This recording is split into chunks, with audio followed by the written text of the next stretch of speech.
Hi folks, Fuzz here, continuing on where we left off in part 3 of No Kuni II. This is part 4, and we've just saved our game. If we continue heading up, we can see another trapdoor, which of course we're going to want to go ahead and activate here. That will add that one to our list as it has with the others.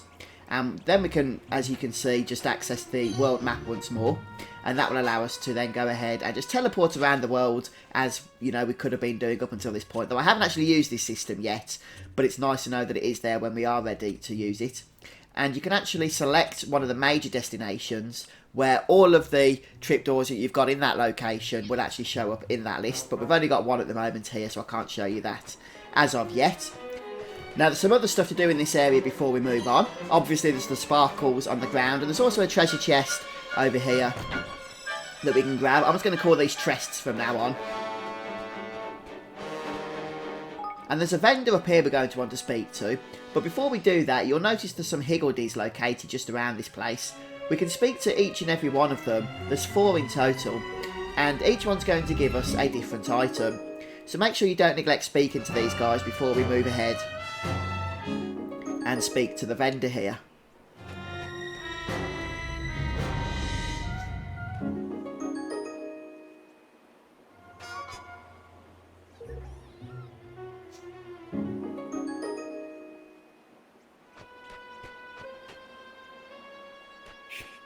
Hello there. Well now.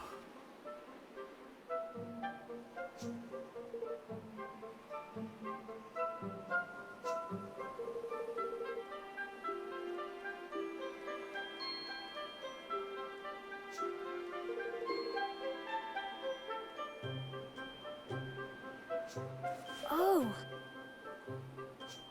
Hey.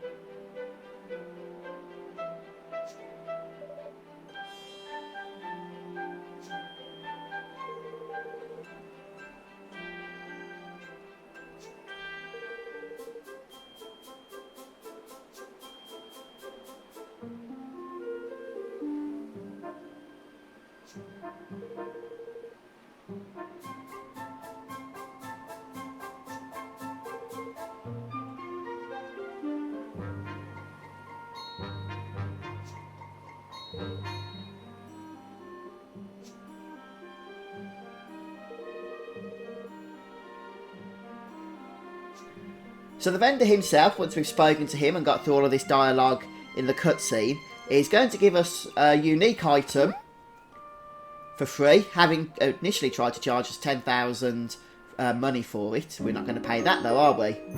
So that's the Leaf Book Viewer. Thank you. And then we're going to get some information on that. Farewell. Now, while we're doing that, I just want to share some tips with you, because you might be tempted to start purchasing items from this guy. Now that merchants are becoming available, you might be tempted to do so in the future as well.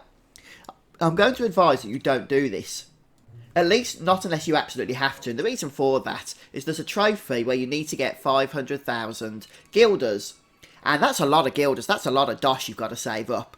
So if you don't purchase anything throughout the game, then by the end of the game, you might not be far off that amount. But if you do start spending all your guilders throughout the experience, you're going to have a huge grind to do at the end in order to get that trophy. And of course, if you're playing on PS4, for example, you need that trophy in order to get the platinum trophy. I'll just speed things up here since most of this is fairly linear. So as you do go through this linear area, just as before, you know, check for treasures and what have you. You will get a brief cutscene as you go with the twirly flower, but there's not much you can do with them initially, so we'll come back to those a little bit later. Some of these larger enemies may seem intimidating, but with the tactics that you've already practiced, you'll be able to get through them fairly simple. By the way, just going back to the merchants, I mentioned about not spending anything. The one thing that you should be okay to spend your money on your guilders on is any DLC pre-order items that you have available to you. You actually get those from the vendors in this game. They cost 1 guilder each, which isn't a lot of money really. And it's really just there as a means of getting the DLC weapons into your hands. So by all means, go ahead and purchase those. But just don't, you know, start spending lots of guilders is really what I'm trying to say to you. And we've got another save point here, along with another trapdoor. And now I can show you, by accessing this particular area, all the trapdoors that we've encountered so far. There's still one more to get in this canyon, are available in that list. And having said, we want to head towards this broken bridge / scaffolding item just up ahead here. And this is going to kick off another cutscene for us involving the Higgledies.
Huh.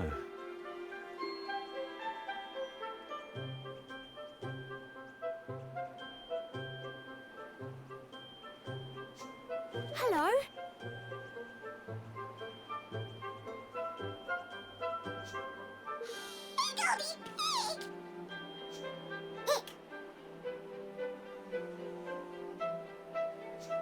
Oh.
So with this new spell, we can actually access higher parts of the rock face here, thanks to the help from the Higgledies.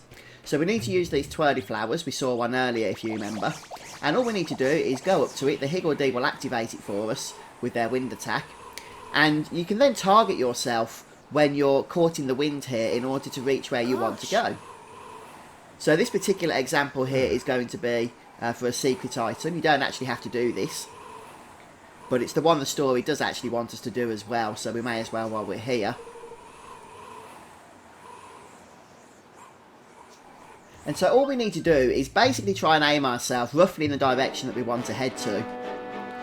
And you can miss, as you see there, but it's quite easy to get used to. There we go, look. And in this particular area there's one treasure chest, one chest, that we can go ahead and grab. And a pair of decent boots there. So depending on what you're wearing, you might have got some random loot that's better. It's probably a good idea to go ahead and equip these on somebody. So Evan's already actually wearing those, but the detox slippers are not as good that Roland is using, so we can go ahead and replace those for him. So now we've got access to that ability and we've just put it into practice, we can actually go and backtrack a little bit before making our way over to the objective, which is really close here.